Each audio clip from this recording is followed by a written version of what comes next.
Bleaching ମୋ ଅଳିଆ ମୋ ନର୍ଦ୍ଦମା। ତମ ନା ବ୍ଲିଚିଂ ମୋ ନା ଅଳିଆ।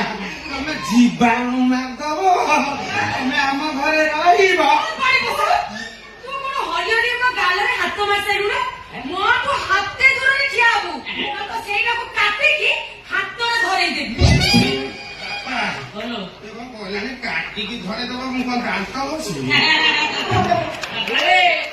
ମତେ କହୁଥିଲ ନା ସବୁ ହିଷ୍ଟ୍ରିଆରେ ଖୋଲିକିରି ମୁଁ ଆଣୁଥିଲି।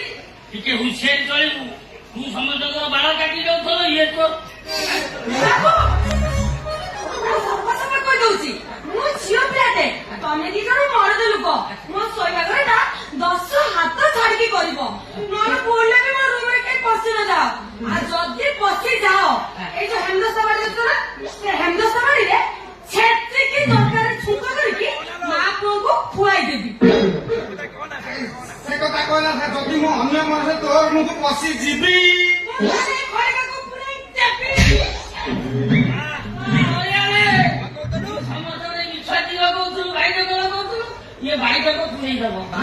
ମୁଁ ବା ଦେଖୁଛି ବଡ ସାଂଘାତିକ ଯିବ, ଆକୁ ସମ୍ଭାଳିବା ବଡ କଷ୍ଟ। ମୋ ପାଖକୁ ଆସିକି ଥରେ ଦେଖ, ତୋ ମା ତମର ତୁଳସୀ ଚଉରାଠି ନ ଦେଖେଇ ଦେଇଛି। ମୋ ନା ବ୍ଲିଚିଂ ନୁହଁ,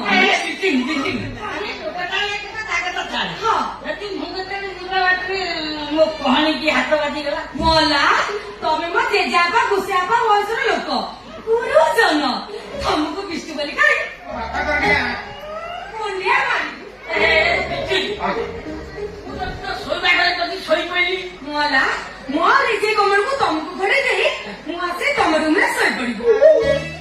ଯଦି ମୁଁ ଅନ୍ୟ ମନସ୍କରେ ତୋ ପାଖରେ ଯାଇକି ଶୋଇପଡେ, ପାଟିକି ଚଟଣି କରିକି ତତେ ଚଟେଇବି।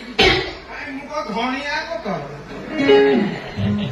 ହେଲା ବାପା ଦେଖିଲୁ, ତୁ କହୁଥିଲା ସବୁ ହିଷ୍ଟ୍ରି ଆଣି ଖୋଜିକି ଆଣିତେ, ଟିକେ ବାଗେଇ ସାଗେଇକି ଚଳିବୁ, ବୁଝିଲୁ?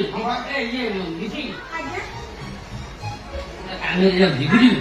ଏଇ ମୁଁ ତ ପିଉସୀ ମା ଘରକୁ ଯାଉଛି। ମୁଁ ଯାଉ ତୋ ପିଇସି ମା ଘରକୁ, ଗୋଟେ କାମ ଅଛି, ତୁ ଟିକେ ଡାକି ରଖି ଚଳିବୁ।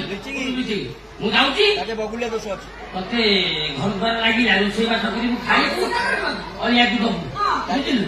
ତାକେ ବଗୁଲିଆ ତୁ ଦୋଷ। ଟିକେ ବଗୁଲିଆଟା ଦେଖି ଚାକି ଚଳିବୁ। ମୁଁ ଯାଉଛି।